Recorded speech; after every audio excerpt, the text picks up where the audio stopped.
मित्रांनो, हा लाल रंगाचा द्रव जेव्हा मी या दिलेल्या द्रावणात मिसळतो तेव्हा त्या द्रावणाचा रंग पहा निळा होतोय. तुम्ही म्हणाल ही कसली जादू आहे? तर ही कसलीही जादू नाही, ही एक फक्त रासायनिक अभिक्रिया आहे. हा जो लाल रंगाचा द्रव आहे तो आहे लिटमस, आणि जेव्हा तो आम्लारीधर्मी घटकांच्या संपर्कात येतो तेव्हा त्याचा रंग निळा होतो. तर चला या लिटमस बद्दल अधिक जाणून घेऊयात. तर बघा, लिटमस हा एक रंगीत पदार्थ आहे. जसे आपण विविध गोष्टी रंगवण्यासाठी रंग वापरतो अगदी तसा. जसे की आपण अन्नाला रंग येण्यासाठी रंग वापरतो, केसांना रंगवण्यासाठी, अगदी आपले कपडे रंगवण्यासाठी देखील, बरोबर? अगदी त्याच प्रकारे लिटमस हा देखील एक रंग आहे आणि तो आपल्याला दगडफुलापासून मिळतो. दगडफूल म्हणजे शैवाल आणि बुरशीचा एक सहजीवी प्रकार. इथे आपल्याला जास्त काही माहिती त्याच्याबद्दल नाही पाहिजे. फक्त एवढंच लक्षात ठेवा की दगडफूल हे एक सजीव आहे आणि त्याच्यापासून आपल्याला लिटमस मिळतो. तर लिटमस हा जेव्हा आम्ल किंवा आम्लारीधर्मी घटकांच्या संपर्कात येतो तेव्हा तो रंग बदलतो. तर लिटमस सारख्या दर्शकाच्या आधारे आपण आम्ल व आम्लारी द्रावण ओळखू शकतो. आता तुम्ही म्हणाल की आम्ल किंवा आम्लारी ओळखण्यासाठी लिटमसची काय गरज आहे? आपल्याला तर माहिती आहे की आम्लेही आंबट लागतात, उदाहरणार्थ लिंबू, संत्री, आणि आम्लारी कडू लागतात, उदाहरणार्थ कारले किंवा पालक किंवा इतर हिरव्या पालेभाज्या. पण लक्षात घ्या, आपण प्रत्येक द्रावणाची चव घेऊन ते आम्ल आहे की आम्लारी हे नाही तपासू शकत, कारण काही आम्ल किंवा आम्लारी हे विषारी असतात. प्रत्येक वेळेस चव घेऊन आपण त्यांची ओळख नाही करून घेऊ शकत, आणि म्हणूनच मग आपण काही दर्शके वापरतो.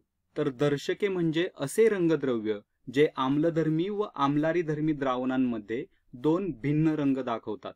तर अशी दर्शके जेव्हा आम्ल किंवा आम्लारींच्या संपर्कात येतात तेव्हा ती आपला रंग किंवा वास बदलतात. लिटमस हा एक रंग बदलणारा दर्शक आहे.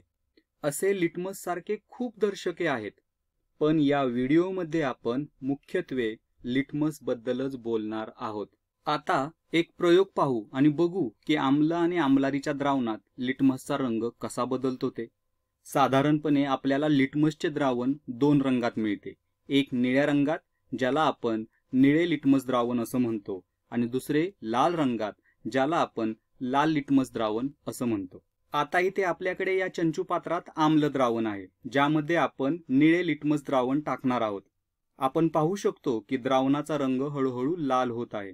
याचा अर्थ जेव्हा आम्लधर्मी घटक निळ्या लिटमसच्या संपर्कात येतो तेव्हा त्याचा रंग लाल होतो. आता येथे आपल्याकडे आम्लारीधर्मी द्रावण आहे आणि त्यात आता आपण लाल लिटमस द्रावण टाकूया. बघा, हळूहळू रंग निळा होत आहे. याचा अर्थ जेव्हा आम्लारीधर्मी घटक लाल लिटमसच्या संपर्कात येतात तेव्हा त्यांचा रंग निळा होतो, आणि अशा प्रकारे लिटमस आपल्याला सांगते की द्रावण आम्लधर्मी आहे की आम्लारीधर्मी. पण जर आपल्याकडे एखादं अज्ञात द्रावण असेल आणि ते आपल्याला जाणून घ्यायचं असेल की ते आम्लधर्मी आहे की आम्लारीधर्मी, तर आपण काय करू शकतो? तर पहिल्यांदा त्यात आपण निळा लिटमस द्रावण टाकू शकतो. जर रंग लाल झाला तर ते नक्कीच आम्लधर्मी आहे, कारण आम्लधर्मी द्रावणात निळा लिटमस लाल होतो. आणि जर आपण लाल लिटमस टाकला आणि द्रावणाचा रंग जर निळा झाला तर ते आम्लारीधर्मी आहे, कारण आम्लारीमध्ये लाल लिटमस निळा होतो. आता तुम्ही म्हणाल की बापरे, किती अवघड आहे हे लक्षात ठेवायला, किती रंग बदलतायत, लाल पासून निळा, निळ्यापासून लाल. तर हे लक्षात ठेवण्यासाठी ना इंग्लिशमध्ये मी एक सूत्र तयार केले, ते म्हणजे B2B. B2B म्हणजे काय? बेसेस टर्न्स ब्ल्यू, किंवा आपण याला BRB असंही म्हणू शकतो, bases turns red to blue. बरोबर आहे? बेस म्हणजे आम्लारी, आणि आपल्याला तर माहिती आहे आम्लारी कसा रंग बदलतो, लाल ते निळा, बरोबर? आणि अगदी याच्या उलट रंग बदलतो आम्लामध्ये. ठीक आहे, जर आम्लारीमध्ये लाल लिटमस निळा होत असेल तर आम्लामध्ये निळा लिटमस लाल होतो. आता कदाचित तुम्हाला प्रश्न पडेल की आम्लधर्मी घटकामध्ये निळा लिटमस लाल होतोय, तर लाल लिटमसचा रंग काय होईल? खरंच रंग बदल होईल का? आणि जर झाला तर तो कोणता रंग बदल होईल? व्हिडिओ थांबवा आणि विचार करा. आम्लामध्ये निळा लिटमस घातला तर तो लाल होतो, पण जर आम्लामध्ये लाल लिटमस घातला तर मात्र त्याचा रंग बदलत नाही, तो तसाच लाल राहतोय. अगदी याचप्रमाणे आम्लारीमध्ये जर आपण लाल लिटमस घातला तर तो निळा होतो, पण जर आम्लारीत निळाच लिटमस घातला तर मात्र द्रावणाचा रंग बदलत नाही, तो निळाच राहतो. बरं, हे अजून व्यवस्थित समजावून घेण्यासाठी अजून एक प्रयोग करूया. बघा, आपल्याला तर माहिती आहे की लिंबामध्ये आम्ल असते आणि आम्ल निळा लिटमस लाल करते. तर जेव्हा आपण निळ्या लिटमसमध्ये लिंबाचा रस टाकतो तेव्हा पाहू शकतो की कशा प्रकारे लिटमसचा रंग लाल होत आहे. तोच जर का आपण लिंबाचा रस लाल लिटमसच्या द्रावणात टाकला तर पहा, द्रावण हे लालच राहते, इथे कसलाही रंगबदल होत नाही. तर आतापर्यंत आपण पाहिलं की आम्लधर्मी किंवा आम्लारीधर्मी घटकांच्या संपर्कात आल्यावर लिटमसचा रंग कसा बदलतो ते. पण जर असे द्रावण असेल जे ना आम्लधर्मी असेल ना आम्लारीधर्मी, उदाहरणार्थ पाणी, पाणी हे उदासीन असते, काय होईल सांगा? लिटमस पाण्याच्या संपर्कात आल्यावर पाण्याचा रंग बदलेल का? व्हिडिओ थांबवा आणि विचार करा. तर पहा, सुरुवातीला आपण काय करूयात, या पाण्याच्या चंचुपात्रामध्ये लाल लिटमस टाकूयात. पहा, रंग बदलतोय का? तर अजिबात नाही, लाल रंग हा लालच राहतोय. आता पाणी असणाऱ्या दुसऱ्या चंचुपात्रामध्ये निळा लिटमस टाकूया. काय होतंय? तर रंग बदल होत नाही, निळा लिटमस हा निळाच राहतोय. बरोबर? याचा अर्थ असा की लिटमस उदासीन द्रावणात टाकला असता रंग बदलत नाही. तर आतापर्यंत आपण पाहिलं की आम्लधर्मी घटकांमध्ये निळा लिटमस हा लाल होतो आणि लाल लिटमस हा लालच राहतो, आणि आम्लारीधर्मी घटकांमध्ये लाल लिटमस हा निळा होतो आणि निळा लिटमस हा निळाच राहतो, आणि उदासीन द्रावणात कोणताही लिटमस टाकल्यास रंग बदल होत नाही, निळा लिटमस निळाच राहतो आणि लाल लिटमस लालच राहतो.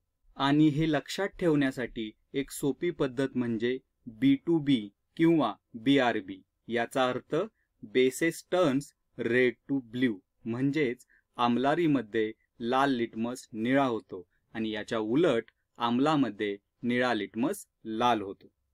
आता मी तुम्हाला एक प्रश्न विचारणार आहे. प्रश्न असा आहे, पहा, जर एका द्रावणात निळा लिटमस टाकला तर त्या द्रावणाचा रंग बदलत नाही, तर ते द्रावण कोणते असेल? आम्लधर्मी असेल, आम्लारीधर्मी असेल की उदासीन असेल? लक्षात घ्या, प्रश्न थोडासा गुंतागुंतीचा आहे. हा व्हिडिओ थांबवा आणि विचार करा.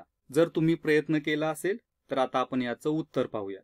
आता आपल्याला दिलंय काय, पहा, की एका द्रावणामध्ये निळा लिटमस घातल्यावर कोणताही रंग बदल होत नाही. तर लक्षात घ्या, निश्चितच हे द्रावण कोणतं असणार आहे? उदासीन असणार आहे. का?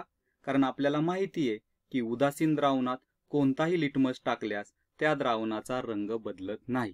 बरोबर? याचा अर्थ हे द्रावण नक्कीच उदासीन असू शकतं. बरोबर? पण लक्षात घ्या, हे द्रावण आम्लारी देखील असू शकतं. का? कारण आपल्याला माहिती आहे आम्लारीमध्ये सुद्धा निळा लिटमस घातला तर तो निळाच राहतो, तो रंग बदलत नाही. म्हणजे इथे निश्चित होत नाहीये की दिलेलं द्रावण हे उदासीन आहे की आम्लारीधर्मी आहे. बरोबर? मग नेमके हे द्रावण कोणते हे पाहण्यासाठी आपल्याला काय करावं लागेल? तर लाल लिटमसने चाचणी करावी लागेल. अशी कल्पना करा की जर लाल लिटमस या द्रावणामध्ये घातला तर रंग बदल दिसत नाही. मग आपल्याला निश्चितच कळेल की हे द्रावण उदासीन आहे, कारण उदासीन द्रावणामध्ये कोणताही लिटमस टाका, द्रावणाचा रंग बदलत नाही. आणि जर लाल लिटमस टाकल्यानंतर द्रावणाचा रंग निळा होत असेल तर समजायचं की दिलेलं द्रावण हे आम्लारीधर्मी आहे. बरोबर? कारण आम्लारीमध्ये लाल लिटमस हा निळा होतो. आता लिटमस बद्दलची एक शेवटची गोष्ट म्हणजे लिटमस हा द्रावणाऐवजी पेपर स्वरूपात सुद्धा मिळतो. तो अगदी लिटमस द्रावणासारखाच 2 रंगात मिळतो आणि एकसारखेच काम करतो. तो बाळगायला वापरायला खूपच सोयीस्कर ठरतो. त्यामुळेच बऱ्याच ठिकाणी लिटमस द्रावणाऐवजी लिटमस पेपरचाच वापर केला जातो.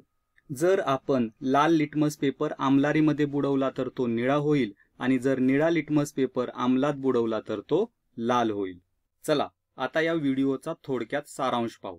या व्हिडिओमध्ये आपण पाहिलं की लिटमस हा एक दर्शक आहे जो रंग बदलाच्या सहाय्याने एखादा घटक आम्लधर्मी आहे की आम्लारीधर्मी आहे हे दाखवतो. लिटमस हा 2 रंगात उपलब्ध असतो, लाल आणि निळा. इथे आपण एक छोटी युक्ती वापरली आम्लारीधर्मी घटकांमध्ये कोणता लिटमस रंग बदलतो हे लक्षात ठेवण्यासाठी. ती म्हणजे B2B किंवा BRB. बरोबर. Bases turns red to blue. बरोबर. जर काही आठवत नसेल मित्रांनो तर हा व्हिडिओ पुन्हा एकदा पहा. इथेच थांबूयात. धन्यवाद.